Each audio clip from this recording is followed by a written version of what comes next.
A 7-year-old girl on crutches limped through Romano's, the most exclusive restaurant in the city, rejected by every table she passed.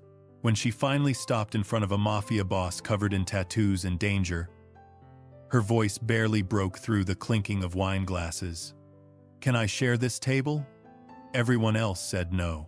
What he discovered in the next 60 seconds would expose a horror so calculated. It had been hiding behind political power and respectability. This is Romeo and Bella's story, and it doesn't end the way you think. Before we continue, please subscribe to the channel and let us know where you are watching from in the comments. Enjoy the story. Romano's sat in the heart of downtown like a temple of privilege and exclusivity. Crystal chandeliers cast golden light across white marble floors. Tables draped in pressed linen held wine bottles that cost more than most people's monthly rent. Waiters moved like ghosts in black vests, silent and efficient, serving dishes whose names required a second language to pronounce. It was the kind of place where reservations took months to secure, where the wealthy came to see and be seen, where business deals worth millions were sealed over $30 appetizers and bottles of wine older than some of the patrons. Tuesday evenings meant the usual crowd: executives discussing mergers, politicians negotiating favors, society wives comparing vacation homes in voices that carried just far enough to ensure everyone heard. The ambient noise was refined, controlled. Soft laughter that never quite became genuine. The clink of sterling silver against bone china. Murmured conversations about stock portfolios and charity galas, and which country club had the better tennis courts. Classical music played from hidden speakers, background noise that nobody really listened to but everyone somehow felt. But on this particular Tuesday evening, that refined atmosphere cracked. The heavy oak door swung open with a sound that didn't belong. Not the confident sweep of someone who owned their place in this world, but the hesitant, labored movement of someone who had no business being here at all. Tap. Scrape. Tap. Scrape. The sound cut through the refined conversation like a blade through silk. Heads turned, some quickly, some slowly, all with varying degrees of discomfort. A 7-year-old girl stepped inside. She moved carefully, deliberately. Her small frame balanced on aluminum crutches that seemed too large for her thin arms. Each step required visible effort, her right leg trembling with the strain of supporting her entire weight. Her red dress was carefully pressed. Someone had taken care with her appearance, but it couldn't hide the exhaustion carved into her young face. Her hair was dark and wavy, pulled back in a way that looked intentional but was already coming loose. Her eyes, large and brown and far too old for her face, swept across the restaurant with the desperate awareness of someone searching for safety in a hostile world. She wasn't looking for parents. She wasn't looking for a bathroom. She was looking for a table. Any table. Any stranger who might offer a shred of human kindness. The restaurant stayed quiet in that uncomfortable way that happens when people know something is wrong, but desperately hope someone else will handle it. When acknowledging a problem means taking responsibility for it, and taking responsibility means disrupting the comfortable order of their evening. The maître d', a thin man in his 50s with a pencil mustache and an expression of permanent disapproval, moved toward her with the clear intention of escorting her out. But she slipped past him with surprising agility, her crutches clicking against the marble with rhythmic determination. Tap. Scrape. Tap. Scrape. The first table she approached held a couple in their 40s, the woman dripping in diamonds, the man checking his phone between bites of Dover sole. The little girl opened her mouth to speak, gathering every ounce of courage her small body could hold. Before a single word could escape, the woman raised one manicured hand in a gesture of dismissal so sharp it could have drawn blood. Her face twisted with something between disgust and inconvenience, as if the mere presence of this child had contaminated her $300 meal. "Not here," the woman said coldly. Not even looking at Bella, looking through her, as if she were a stain on the marble that the cleaning staff had missed. The girl's shoulders sagged, but she moved on. Tap, scrape, tap, scrape. The second table held a group of businessmen in tailored suits, discussing quarterly projections over brandy and cigars. They saw her coming from 15 feet away. One of them made eye contact brief, uncomfortable before quickly turning his attention back to the spreadsheet on his iPad with exaggerated focus. The others followed his lead, suddenly fascinated by their drinks, their phones, their napkins, anything that allowed them to pretend the struggling child approaching their table didn't exist. The girl bit her lip, hard enough that it went white under the pressure, and kept moving. The rejection was a physical thing now, written in the way her spine curved slightly inward, protecting herself from the next blow she knew was coming. Tap, scrape, tap, scrape. The third table held two couples in their 30s, dressed for an evening that cost more than some people made in a week. Designer labels, perfectly styled hair. Smiles that came easy, because their lives were easy. They'd probably come from the theater or an art gallery opening. The kind of cultural events that made them feel sophisticated and worldly. They watched her approach with the kind of fascination people reserve for car accidents and nature documentaries about predators. Not quite horror, not quite interest, but a careful distance that preserved their ability to talk about it later without actually having to do anything about it. "Where are her parents?" one of the women whispered, not softly enough. The words carried, deliberate in their volume, accusatory in their tone. Not, "Is she okay?" Not, "Does she need help?" Just, judgment wrapped in false concern. The implication clear. This child was a problem, and problems had sources that needed to be identified and blamed. The little girl's face flushed red. Her trembling right leg nearly gave out. Tears welled in her eyes. But she blinked them back with practiced determination, the kind that comes from crying too many times and learning it changes nothing. She had been rejected by 3 tables in as many minutes. Each dismissal, carving away another piece of the desperate hope that had driven her through Romano's heavy doors. And if you've ever felt invisible, if you've ever been the one people looked past, the one they stepped around, the one they pretended not to see because acknowledging you meant acknowledging something uncomfortable about the world they lived in, then you already know what that does to a child. You know how it hollows you out from the inside. How it teaches you that your need for help is an inconvenience. How it makes you believe you're the problem instead of the world that refuses to see you. Stay with me. Because what happens next will challenge everything you think you know about who deserves our compassion. If you're still here, you're already different from the ones who ignored Bella. Prove it and subscribe before we continue. In the back corner, at a table meant for business meetings but occupied by one man, sat someone most people in Romano's would never willingly approach. His name was Romeo Perez.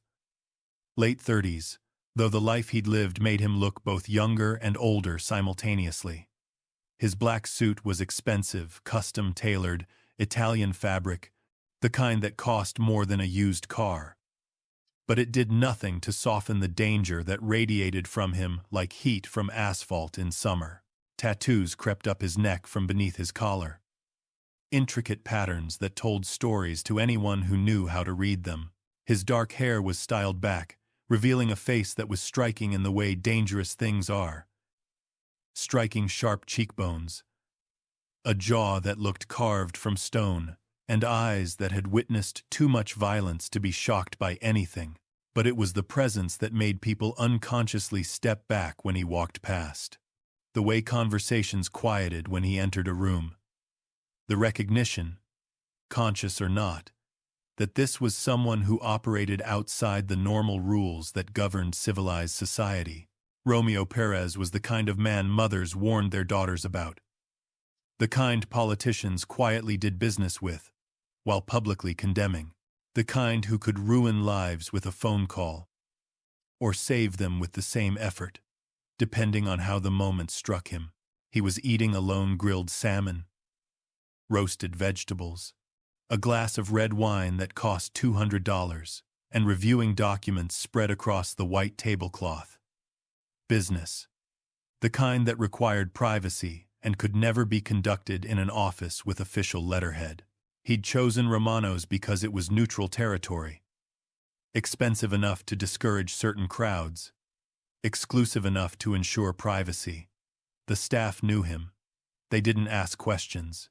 They didn't flinch when he walked in. They certainly didn't call the police just because a known criminal wanted a meal in peace. And then he heard the crutches. Tap. Scrape. Tap. Scrape. The sound cut through his concentration like an alarm he couldn't ignore. Romeo looked up from his documents, his wine glass halfway to his lips, and watched as the little girl who'd been rejected by every table in the establishment made her way toward him. Slowly, painfully, each step an exercise in determination and exhaustion. She stopped directly in front of his table.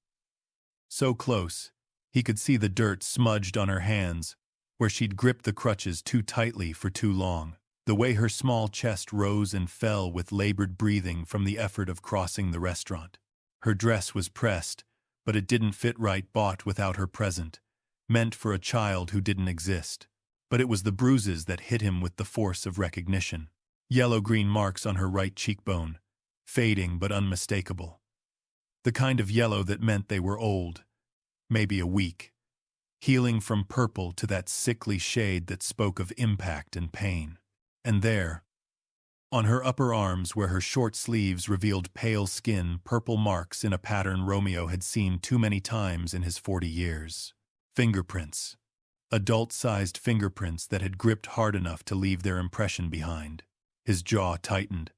A muscle jumped in his cheek. His hands, resting on the table beside his documents, slowly curled into fists before he consciously forced them to relax. Romeo Perez had spent 2 decades building an empire on violence and fear. He'd ordered deaths. He'd destroyed families. He'd done things that would keep ordinary people awake with guilt for the rest of their lives. He'd thought he understood the full spectrum of human cruelty, the depths to which people could sink when power and opportunity aligned. But this, a child marked up like someone's property, bruised with such casual precision that it spoke of systematic abuse rather than explosive anger. This was something that reached past his carefully constructed walls. The little girl's eyes met his, dark and exhausted and filled with the kind of desperate hope that comes when you've been rejected so many times that even approaching the scariest person in the room feels like a reasonable gamble. Her voice came out barely above a whisper, so soft he had to lean forward to hear it over the classical music and the murmur of expensive conversation. "Can I share this table?" Everyone else said no. 6 words. That's all it took. 6 words that carried the weight of every rejection she'd just endured. Every person who'd looked at her and decided she wasn't worth disrupting their evening for. Every table that had turned her away like she was a problem instead of a child in desperate need. Romeo Perez didn't hesitate. He didn't pause to consider what the other patrons might think. He didn't worry about appearances or maintaining his carefully cultivated image of controlled indifference. He pulled out the chair across from him with one smooth motion, his voice dropping to a tone most people in his organization had never heard. Gentle. Almost protective. "Yeah, sweetheart, sit down." The relief that washed over her face was so complete, so profound, it nearly broke something in his chest. Something that had been locked away for 20 years, since his sister Elena died in foster care while he was in jail, unable to protect her. Bella maneuvered toward the chair, but her exhausted right leg gave a tremor, and she wobbled. Her crutches clattered to the floor with a sound that echoed across the marble, making half the restaurant turn to stare again. Always staring. Never helping. Romeo was out of his seat before her hand could reach for them. He grabbed the crutches, his large hands making them look like toys, and leaned them carefully against the wall where she could reach them but where they wouldn't fall again. Then he pulled the chair out further, steadied it, and waited while she lowered herself with the kind of careful, practiced movements that told him this wasn't new. She'd been managing alone for a while. As she settled into the seat, her dress shifted, and Romeo's trained eye catalogued more evidence. The way she held her left side suggested rib injuries healed or healing, but still tender. The careful way she positioned her right leg spoke of previous damage. The hollowness in her cheeks indicated malnutrition. And those bruises. God. Those bruises told stories he didn't want to hear, but knew he needed to. The maitre d' approached the table, his expression pinched with disapproval.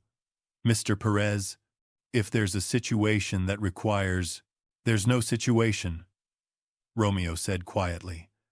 But his voice carried an edge that made the man step back instinctively. The young lady is joining me for dinner. Is that a problem? The maitre d' opened his mouth, glanced at Bella, then at Romeo's cold expression, and made the smart choice. Of course not, sir. I'll have a server attend to you immediately. As he retreated, Romeo turned his attention back to Bella. She sat perfectly still, hands folded in her lap in a way that spoke of training the kind where you learn to make yourself small, unnoticeable, as little trouble as possible. What's your name? Romeo asked, his voice still carrying that unusual gentleness. Bella, she whispered. Then, as if she needed to justify her presence, Bella Mitchell, I'm sorry for interrupting your dinner. I couldn't be outside anymore. Outside. The word landed with implications Romeo didn't want to consider yet. You're not interrupting anything important, he said, closing the documents on his table and giving her his full attention. You hungry, Bella? She nodded, and her hands trembled slightly at the question, as if the mere mention of food triggered something physical. Romeo signaled the waiter, who appeared with the practiced speed of someone who knew better than to keep this particular patron waiting. Bring her a burger, fries, and a chocolate milkshake. Extra everything. The waiter nodded and disappeared toward the kitchen, and Romeo settled back in his chair, giving Bella space to breathe, letting her feel safe before he asked the questions that were already forming in his mind. When the food arrived, a perfectly cooked burger with melted cheese, golden fries still steaming, and a tall glass filled with thick chocolate shake topped with whipped cream. Bella stared at it, like it was a miracle. Go ahead, Romeo said quietly. It's yours. And she ate. Not the way children usually eat when they're hungry, messy, and enthusiastic, and without much care. She ate like someone who hadn't seen food in days. She ate like every bite might be her last, like someone might come and take the plate away at any moment. Her hands shook as she lifted the burger. She chewed quickly, mechanically, her eyes darting up every few seconds to make sure Romeo was still there, to make sure this wasn't a dream or a trick. Romeo didn't push. He didn't ask questions. He didn't demand explanations. He just watched, waited. Let her eat. Let her feel safe. Maybe truly safe, for what could be hours or days, or longer than he wanted to imagine. The restaurant noise filled the spaces between them. Conversations about nothing important. The clink of silverware against expensive china. The comfortable sounds of people whose biggest concern was whether their wine had been allowed to breathe long enough. And slowly, bite by bite, Bella's shoulders began to relax. The rigid tension in her small frame started to ease. She took a sip of the milkshake, and something like a smile flickered across her face before disappearing just as quickly. Like she'd forgotten she was allowed to smile and remembered too late. Finally, between bites, she spoke again. Her voice was stronger this time, though still quiet, still carrying the weight of secrets that were too heavy for a 7-year-old to carry.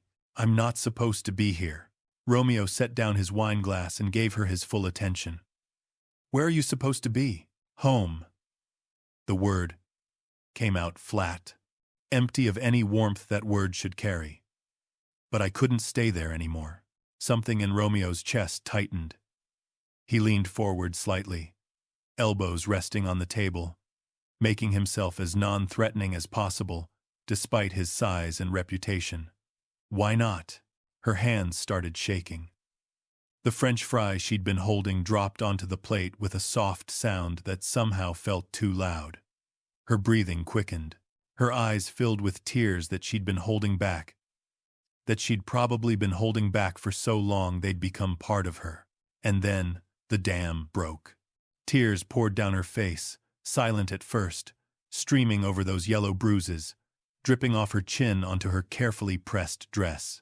Then the sobs came heaving and desperate. The kind of crying that comes from somewhere deep and dark, from a place where pain lives and multiplies without light. Her whole body shook with it. The restaurant went quiet again.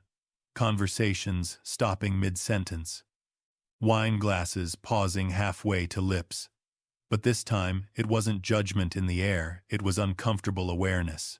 The recognition that something terrible was unfolding, and no one quite knew what to do about it except be grateful it wasn't their problem.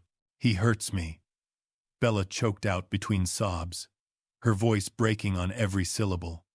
"Mr. Webb, my guardian. After my parents died, after the accident, everything changed." Romeo's blood went cold. That feeling you get when you just know, that what you're about to hear is going to change everything. When you understand that the world you thought you knew has a darker underbelly than you'd allowed yourself to believe. His hands, resting on the table, slowly curled into fists.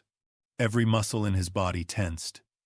But his voice stayed gentle, stayed controlled, because he knew if he showed the rage building in his chest like a pressure system about to explode, she might stop talking, and she needed to talk.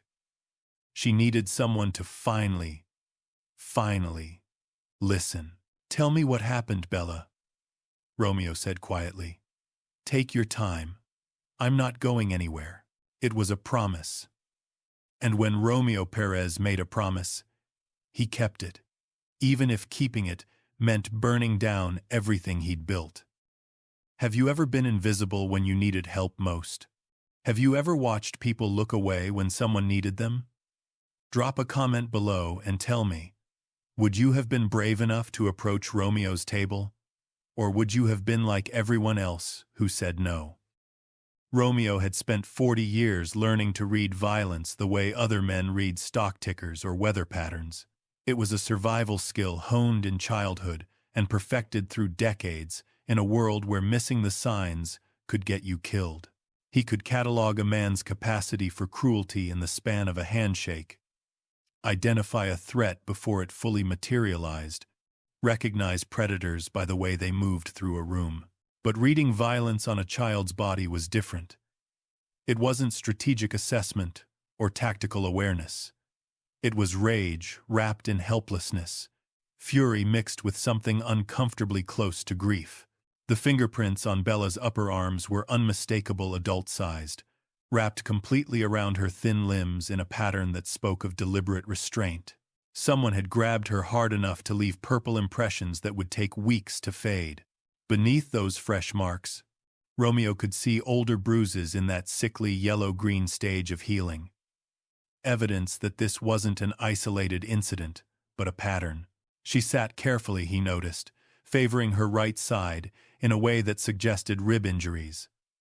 Each breath seemed measured, controlled, the kind of breathing you learn when deep breaths hurt too much.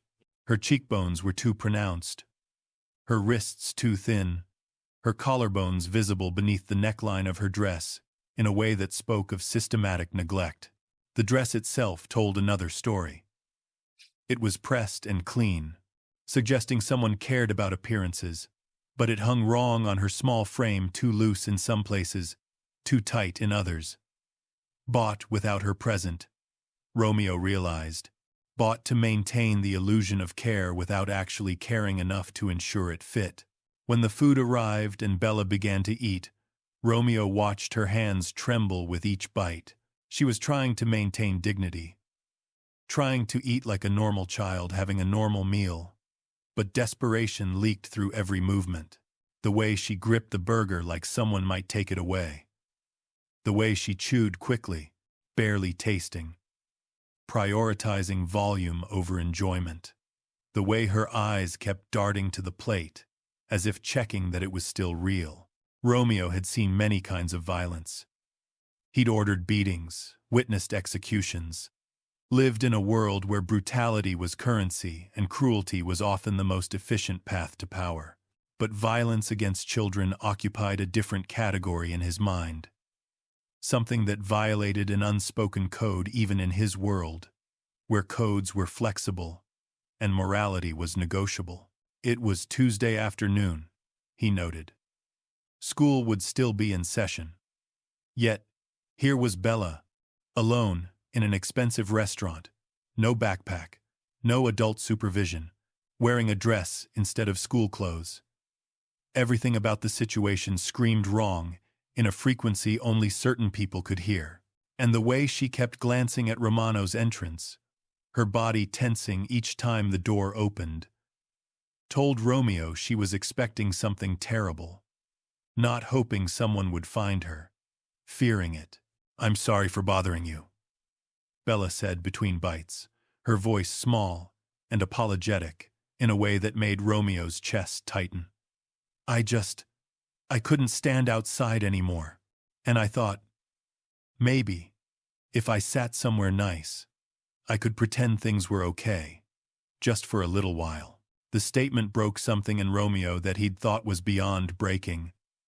This child was so desperate for normalcy that she'd risk approaching the most dangerous-looking person in the restaurant. She just wanted to sit somewhere beautiful and pretend her life wasn't hell. Romeo saw himself at 7, hiding in closets from his father's fists, pretending the darkness was a fort instead of a prison, pretending fear was adventure, because pretending was the only power he had. "You're not bothering me," Romeo said, his voice carrying a gentleness that would have shocked anyone in his organization. "Eat as much as you want. And Bella, you're safe here." The words were a promise Romeo didn't yet know would cost him everything. Romeo didn't push. But once Bella started talking, the words came tumbling out like water through a broken dam. Hesitant at first, testing whether this dangerous stranger would believe her when no one else had. Then, faster, desperate, as if speaking the truth out loud might somehow make it real enough for someone to finally act on. Her parents died 6 months ago. A car accident on Highway 9, late at night. Their sedan wrapped around a guardrail in a way that made the evening news. Bella had been in the back seat, unconscious but alive, while her mother and father bled out in the front. Marcus Webb, her father's business partner, her designated guardian, in a will her parents probably never imagined would be relevant, had taken her in with what everyone described as admirable commitment. At first, Bella said, Webb seemed kind, concerned. He'd visited her in the hospital, brought her flowers, told her she'd always have a home with him. The community praised his sacrifice, taking in an orphaned child when he had no obligation beyond friendship with her late father. Then the accident started. Bella fell down the stairs. She walked into doors. She tripped over nothing and broke her wrist. Each incident explained away by Webb's smooth, politician-polished voice, the concerned guardian overwhelmed by grief, and the challenge of suddenly parenting a traumatized child. The doctors believed him because Marcus Webb was a city councilman with an impeccable reputation. The teachers believed him because people like Webb didn't hurt children. Everyone believed him because believing otherwise meant admitting they'd missed something monstrous hiding behind respectability. "The crutches," Bella whispered, her voice dropping so low Romeo had to lean forward to hear her, "aren't from an accident. He pushed me down the basement stairs because I tried to use the phone to call my grandmother. He said I was being disobedient, that I needed to learn my place. Romeo's hands clenched into fists beneath the table, knuckles going white with the effort of staying still. Every instinct screamed at him to find Marcus Webb right now and teach him what real pain felt like. But Bella was still talking, and he forced himself to listen because something in her voice told him the worst was yet to come. Last week, she continued, her voice barely audible now, I was supposed to be asleep, but I heard him on the phone in his office. He was talking to someone about money. My parents left me money, a lot of money, I think. And Mr. A9, Webb said. She paused, swallowed hard, forced herself to continue. He said, once the girl's gone, Webb, create $81. I can access the full inheritance, just like I did after the accident. Then he laughed and said, this time it needs to look natural, maybe an allergic reaction. The lawyer confirmed I'll be the sole beneficiary. Romeo's blood turned to ice. The ambient noise of the restaurant conversations, laughter, the clink of silverware faded into white noise. This wasn't abuse born from anger or addiction. This was calculated murder for financial gain.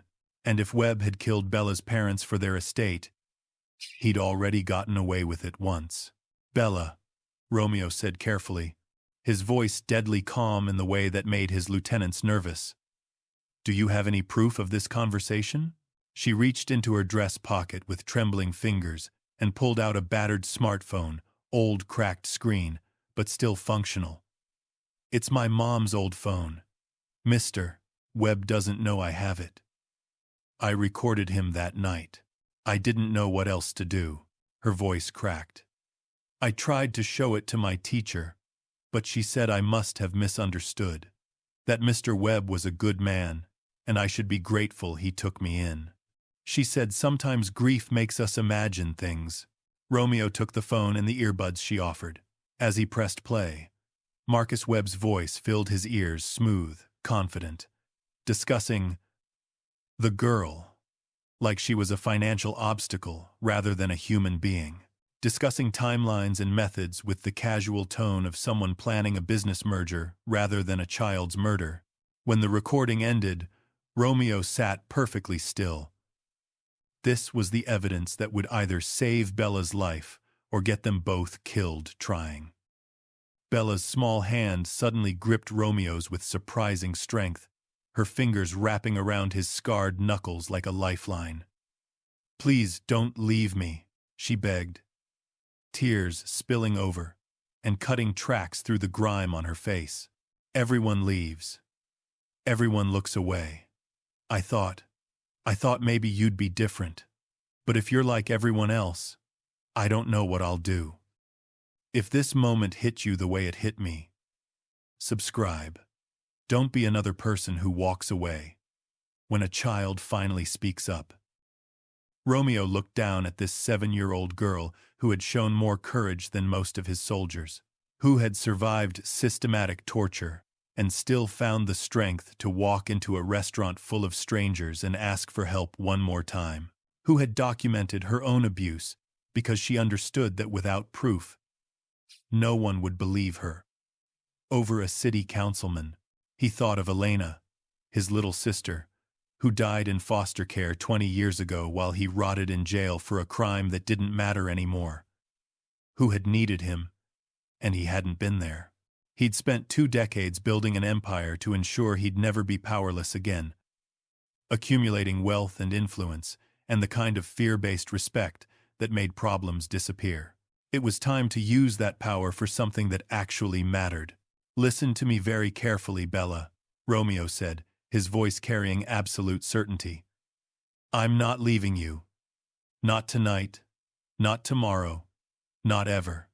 Do you understand? You found the right person. He pulled out his phone and dialed Marco, his most trusted lieutenant. Get to Romano's. Bring Vincent, Carlo, and Dimitri. Tell them, it's priority alpha, drop everything. Bella's eyes widened. What does that mean? It means you're not alone anymore, Romeo replied simply. Within 15 minutes, 4 men entered Romano's. They moved with the controlled precision of people accustomed to violence. Expensive suits hiding dangerous bodies. Faces that had witnessed too much to be shocked by anything. The maitre d' didn't even try to intercept them. He recognized Romeo's crew and knew better than to interfere. Until they saw Bella, Marco, Romeo's second-in-command and father of 3 daughters, visibly paled when he took in the bruises marking her small arms. Vincent, the crew's strategic mastermind, immediately pulled out his tablet and began typing with focused intensity. Carlo, their legal expert with connections throughout the court system, was already making notes on his phone. Dmitri, an ex-military investigator built like a tank, began documenting everything with a professional camera. The bruises, the crutches, Bella's malnourished frame. Romeo explained the situation in clinical terms, laying out the facts like he was planning a territorial expansion. But his voice carried an edge. His men recognized instantly the tone that meant their boss had made this personal. When he played Marcus Webb's recorded voice through his phone speaker, discussing Bella's murder like a business transaction, the temperature in the booth dropped 20 degrees. "We kill him," Marco said immediately. "Make it hurt. Disappear him," Vincent added. "We're not killing him," Romeo interrupted, cutting through the immediate suggestions of permanent solutions. "We're going to destroy him properly. I want every piece of evidence that can be found. Witness testimony from everyone in his household. Financial records, medical records, phone logs, everything. We're going to build a case so airtight that even his political connections can't save him." Marco looked at his boss with new understanding. "You're going legitimate on this one." "Oh, I'm doing whatever it takes to make sure this child never goes back to that house," Romeo replied. "And if that means playing by their rules, then that's what we'll do. But make no mistake, Marcus Webb's life as he knows it ends tonight." Bella sat quietly, listening to these dangerous men plan her salvation with the same precision they'd used to plan a heist. And slowly, carefully, she allowed herself something she hadn't felt in 6 months: hope. The operation began with the methodical precision of a military campaign. Romeo's organization, typically used for territorial enforcement and less legal enterprises, pivoted entirely towards saving one small life. Every resource, every contact, every favor, accumulated over 20 years, was now directed at exposing Marcus Webb. Vincent started with digital forensics, disappearing into his tablet with the focused intensity of a man who understood that time was a weapon working against them. Using connections in telecommunications and data security, people who owed Romeo favors they couldn't refuse, he accessed Webb's phone records, emails, and financial transactions.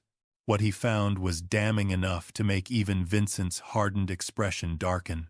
Regular payments to a law firm specializing in estate liquidation, browser searches for undetectable poisons, and staged accidents that fool medical examiners. Communications with an insurance company about a life insurance policy on Bella, one that Webb had secretly taken out 6 months ago. Shortly after her parents died, the beneficiary amount was $500,000.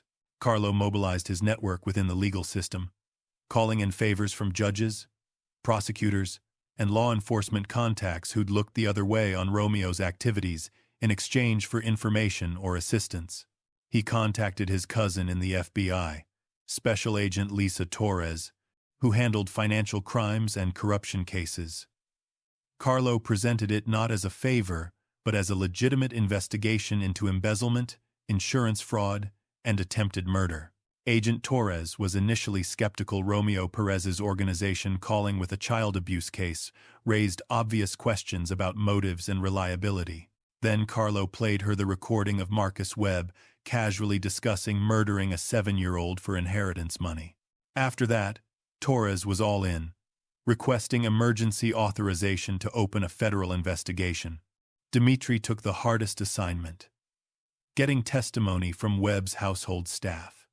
He approached Maria Santos, the housekeeper, outside a grocery store in a neighborhood where Webb would never be seen. Maria was terrified. Webb had threatened her repeatedly, warned her that as an undocumented immigrant, she'd be deported if she spoke to anyone about what happened in his house. But when Dimitri showed her photos of Bella's injuries, when he explained in careful Spanish that the child would die without her testimony, Maria broke down completely. She'd been documenting everything in a journal for months. Dates and times of incidents, conversations she'd overheard, bruises she'd seen. She'd just been too afraid to show anyone, because who would believe a housekeeper over a city councilman? The groundskeeper, the cook, Webb's personal assistant, all of them had noticed. All of them had been silenced through threats or intimidation. Dimitri assured them of protection, legal assistance, and Romeo's personal guarantee that Webb would never touch them. Slowly, they began to talk. The picture that emerged was horrifying. Webb had been systematically torturing Bella, experimenting with how much pain she could endure before neighbors might hear screaming, discussing her death with his lawyer like it was a business plan requiring careful execution. Marco focused on medical records, legally subpoenaed through Agent Torres. The pattern was unmistakable. A healthy child who suddenly began having accidents immediately after her parents died. Doctors' notes expressing concern that were overridden by Webb's explanations and political pressure. Meanwhile, Romeo stayed with Bella at Romano's. He'd moved them to a private room in the back, away from curious stares, where she was safe and comfortable. He ordered her ice cream vanilla with chocolate sauce, her mother's favorite, she told him with the first genuine smile he'd seen. "Why are you helping me?" Bella asked quietly. "You don't even know me." Romeo was quiet for a long moment, staring at his scarred hands. "I had a little sister once. Her name was Elena. I couldn't save her, but I can save you."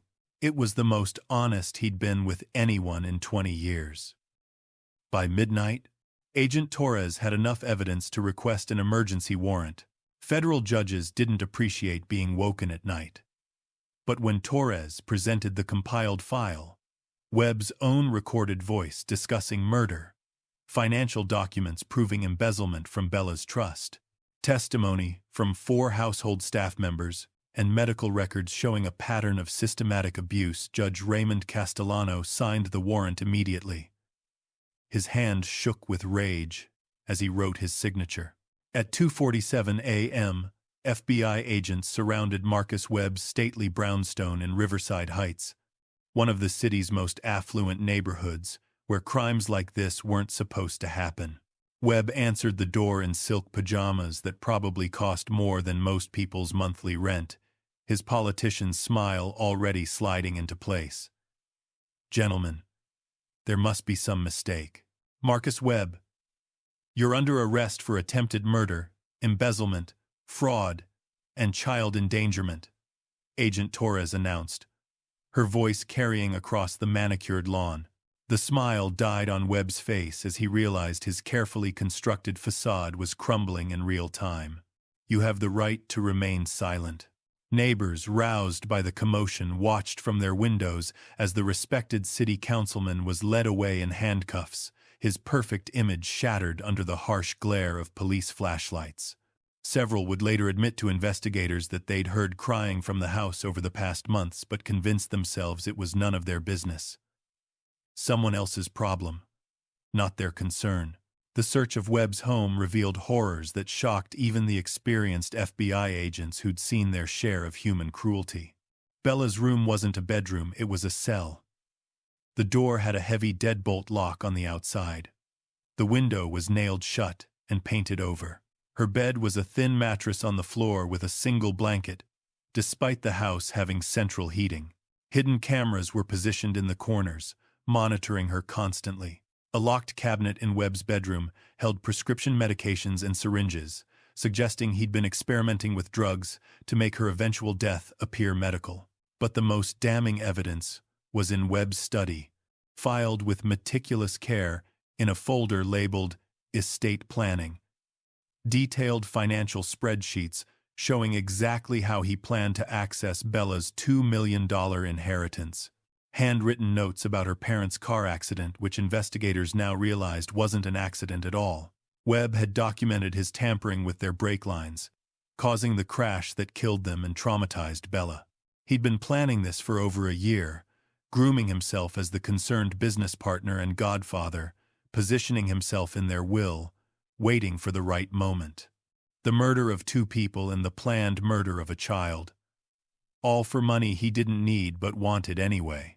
Agent Torres called Romeo at 4:15 a.m. "We've got him. Multiple federal counts. He's not getting out of this." But Romeo's question wasn't about Webb. "What happens to Bella now? She can't go into the system." There was a pause. "Mr. Perez, given your background, I'm not sure. She trusts me." Romeo interrupted. "I'm the first person who listened to her, who saw her. I'm not letting her get lost in foster care where the same thing could happen again." Agent Torres sighed. She'd read Romeo's file, organized crime, multiple arrests, suspected involvement in things she couldn't prove. But she'd also witnessed what he did tonight, how he chose to save a child instead of exploiting the situation for leverage or profit. "You'll need to petition family court. It won't be easy given your record." "I've done harder things," Romeo replied. "File the paperwork." As dawn broke over the city, forensic teams continued processing Marcus Webb's brownstone with painstaking thoroughness. What they found painted a picture of calculated, methodical cruelty that went beyond typical abuse into the realm of systematic torture, designed to break a child's spirit before ending her life. In Bella's locked room, investigators discovered a notebook hidden under the thin mattress. It was a journal, filled with entries in careful 7-year-old handwriting that broke even the hardened agents' hearts. Day 47. Mr. Webb said, "I can't eat dinner because I cried. I wasn't crying about him. I was crying about Mom and Dad. But he said, crying is manipulation. I'm so hungry." Day 63. "He pushed me today because I didn't clean the kitchen fast enough. I couldn't walk for a while. He said, if I tell anyone, he'll make sure I never see Grandma again. I miss Grandma." Day 89. "I heard him on the phone again. He sounded happy. I don't understand why my dying makes him happy. What did I do wrong?" The journal spanned 6 months of escalating abuse. Each entry, time-stamped, and detailed evidence that Bella had been trying to document her own case because she understood that without proof, no one would believe a child over a respected politician. Forensic accountants working through Webb's financial records discovered the full scope of his scheme. He'd not only embezzled from Bella's trust fund, taking over $300,000 in 6 months, but had also forged documents to gain power of attorney, allowing him complete control over her inheritance. The life insurance policy on Bella was for $500,000, with Webb as the sole beneficiary. Combined with the $2 million trust, he stood to gain $2.5 million from her death. Most damning was Webb's personal laptop, found in his study without password protection, because he'd never imagined being caught. His search history was a roadmap of planned murder. How long does malnutrition take to kill a child? Undetectable poisons that mimic natural causes, making abuse look like accidents. Legal custody rights of guardians. Email correspondence with his lawyer. A man now also under federal investigation discussed the timeline and acceptable losses in language that would have been appropriate for a business transaction, but was actually planning a child's murder. In one email that would become Exhibit A at trial, Webb had written, The girl is more valuable dead than alive at this point.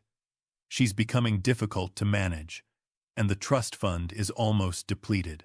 Time to execute Phase 2. Phase 2 was Bella's murder, meticulously planned to look like a tragic accident involving her crutches and the basement stairs. The same stairs he'd already pushed her down once. The evidence was so overwhelming that Webb's expensive legal team immediately began negotiating a plea deal. But Agent Torres wasn't interested in deals. You systematically murdered 2 people and planned to kill a child. Webb's arraignment made national news within hours. The respected city councilman, trusted community leader, charitable foundation board member, revealed as a monster who'd killed for money while hiding behind political respectability. Social media exploded with outrage. People sharing stories of seeing Bella with bruises at the grocery store, at the park, at school functions, but not speaking up because surely someone else would handle it. The collective guilt of a community that had looked away rather than get involved hung over the city like smoke. Everyone had failed Bella. Everyone, except the most dangerous man in the room. Bella was hospitalized for severe malnutrition, dehydration, and injuries that required specialized treatment. She weighed 43 pounds, 22 pounds below the healthy range for a 7-year-old. X-rays showed her bones bore signs of repeated fractures that had healed incorrectly because she'd never received proper medical care. The doctors spoke in hushed, horrified tones about what they were documenting. Each injury, a testament to systematic torture. Romeo didn't leave her side. He slept in the hospital chair that was too small for his frame, took calls from his organization in hushed tones outside her room, and personally vetted every doctor and nurse who entered. His crew maintained a rotating presence in the hospital corridors. Marco, Vincent, Carlo, and Dimitri taking shifts that created a protective perimeter, making the staff nervous but also ensuring Bella's absolute safety. Marco brought his 3 daughters to visit on the second day.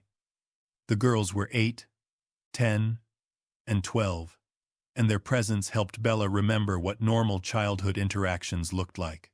They brought coloring books, stuffed animals, and most importantly, their laughter, genuine, uncomplicated joy that filled the sterile hospital room with something resembling normalcy. Bella watched them with wonder, as if she'd forgotten children could be loud and silly and safe all at once.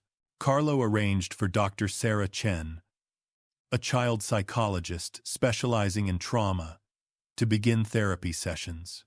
Vincent quietly set up a trust fund from the organization's carefully laundered resources to ensure Bella's financial future, regardless of what happened to her inheritance, tied up in Webb's criminal proceedings. But the most significant moment came 3 days into her hospital stay. Bella woke from a nightmare at 2 a.m., screaming for her mother with the kind of raw terror that came from dreams where the past was still happening. Romeo, who'd been awake reviewing custody paperwork at the small table by the window, was at her side immediately. "It's okay," he said, taking her small hand in his scarred one.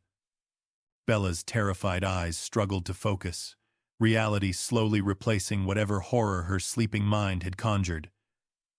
"You're really not leaving?" "Never," Romeo promised. "I told you you found the right person." She studied his face in the dim hospital light. The scars that told stories of violence survived, the tattoos that marked him as dangerous, the hardness that came from a life most people couldn't imagine. Then she asked the question that had been bothering her since Romano's. "Are you a good man?" Romeo was quiet for a long moment. He'd built an empire on fear and violence, and the kind of ruthless pragmatism that didn't allow for moral complexity. By most definitions, he wasn't a good man at all. "I've done bad things," he finally said, meeting her eyes with uncommon honesty. "I've hurt people who probably deserved it, and some who didn't. I've broken laws and made choices I'm not proud of. But Bella, I will never hurt you. And I will never let anyone hurt you again. That's my promise." It was the most honest answer he could give. "Okay," Bella whispered. Then, even quieter, "Can I call you Romeo instead of Mr. Perez? It feels safer." Something cracked in Romeo's carefully maintained armor. Some wall he'd built 20 years ago when Elena died. And he'd promised himself he'd never care about anyone that much again. "You can call me whatever you want, kid." That night, as Bella slept peacefully, Romeo made calls to his lawyer. He was petitioning for custody, despite knowing his criminal record made him the least likely candidate. But he'd also never lost a fight he truly cared about winning. This one, he'd win. He had to. 3 weeks later, the custody hearing took place in family court on a Tuesday morning that felt more like a media circus than a legal proceeding.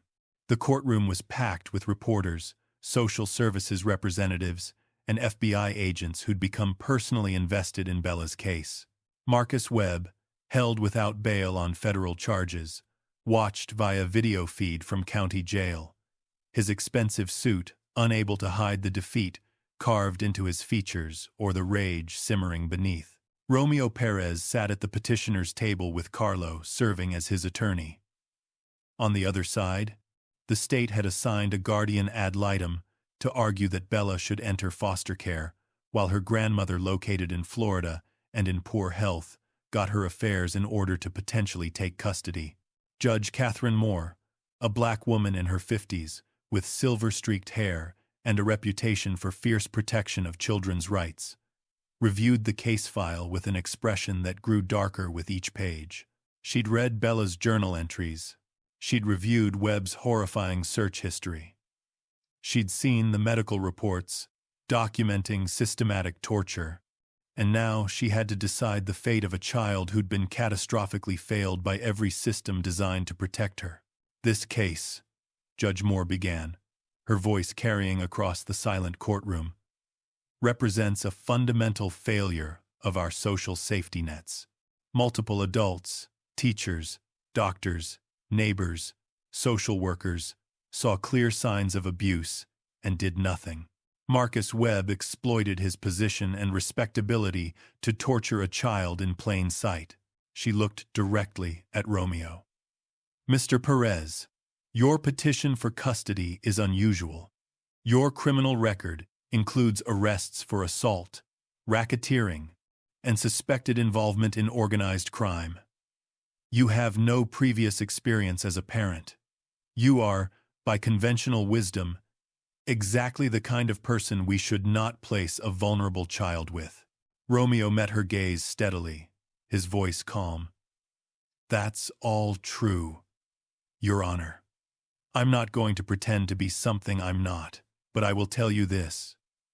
I saw Bella when everyone else looked away. I listened when everyone else dismissed her. And I will protect her with everything I have for as long as she needs me." Judge Moore nodded slowly. "The question before this court isn't whether you're a perfect candidate, Mr. Perez. It's whether you're the right candidate for this specific child, at this specific moment."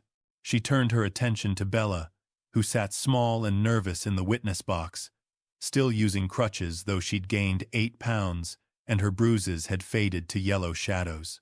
"Bella, this is your hearing. This is about your life and your future.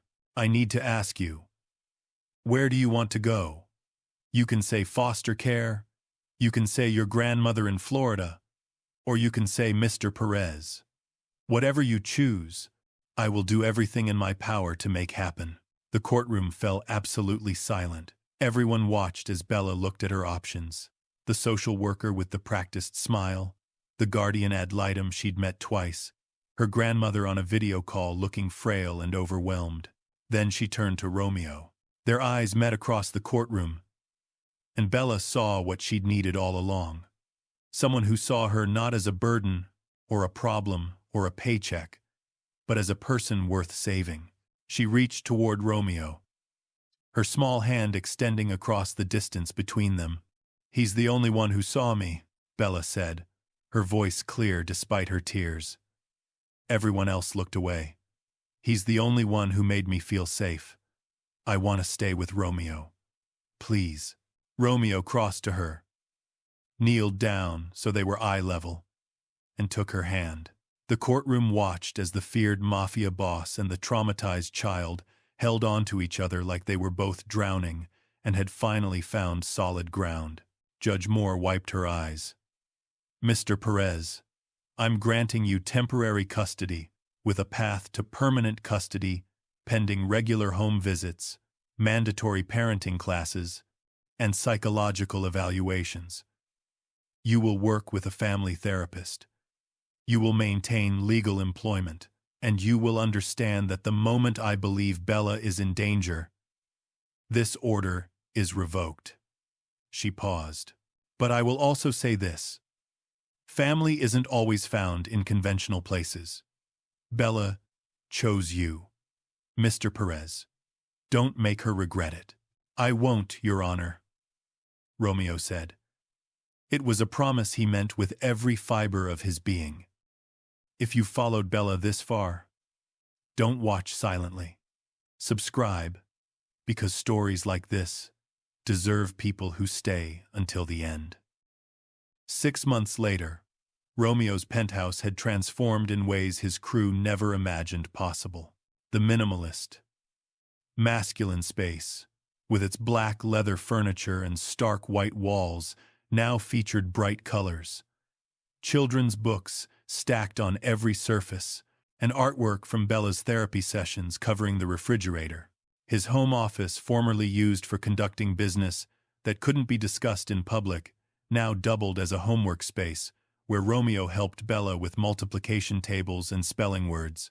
The changes weren't just physical. Romeo had restructured his entire life around being Bella's father. He'd delegated more operational responsibilities to Marco, taken legitimate consulting positions to satisfy Judge Moore's requirement for legal employment, and attended every single parenting class and therapy session without complaint. His crew had initially been bewildered by the transformation, but they'd adapted quickly once they understood this wasn't temporary. Bella had changed too. She'd gained weight, reaching a healthy 65 pounds. Her hair, once dull and lifeless, now shone with proper nutrition and care. Her bruises had faded completely, leaving no physical evidence of what she'd endured. She no longer needed crutches. The physical therapist Romeo hired, the best in the city, had helped her regain strength and mobility through months of patient work. Most importantly, she laughed. Real, genuine laughter that filled the penthouse and made everyone who heard it smile. Romeo's crew had collectively adopted her as well. Marco's daughters considered Bella their cousin, including her in birthday parties and sleepovers. Vincent taught her chess with surprising patience. Carlo helped her with reading, discovering she had a gift for storytelling. Dmitri, the massive Russian who once interrogated enemies for a living, patiently let her paint his nails during playdates, sitting perfectly still while she chose colors, and narrated elaborate stories about each finger being a different character. Marcus Webb's trial had ended with multiple life sentences with no possibility of parole. The evidence was overwhelming. The jury deliberated for less than 2 hours, and he'd die in prison, which was exactly what he deserved. His assets were seized, and Bella's inheritance, once stolen, was now returned and placed in a protected trust that only she could access when she turned 18. Today was December 12th, Bella's 8th birthday. Romeo had planned something special. The penthouse was filled with people Bella's classmates from her new school, Marco's family, Romeo's crew, Agent Torres, who'd become a genuine friend, and even Judge Moore, who'd been impressed by Romeo's complete transformation. There was a massive cake decorated with butterflies, decorations everywhere, and a stack of presents that made Bella's eyes go wide with wonder. But the best present came when Romeo led her to the balcony. Parked on the street below was a restored vintage bicycle, pink with white streamers and a basket on the front. The kind she'd mentioned once wanting when she saw it in a store window months ago. "It's yours," Romeo said. "I figured since you don't need the crutches anymore, you might want to learn to ride."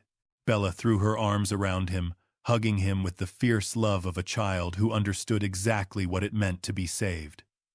Thank you, Romeo, for everything, for seeing me, for keeping your promise, for being my family. Romeo hugged her back, this tiny person who'd changed his entire world by asking to share a table. Thank you for trusting me, kid, for giving me a reason to be better. As the party continued inside, Bella whispered something that Romeo would remember for the rest of his life. You know what? I'm glad everyone else said no that day, because it meant I found you. I'm home now. Really, home. And Romeo, a man who'd built his reputation on never showing weakness, had to turn away so she wouldn't see him cry.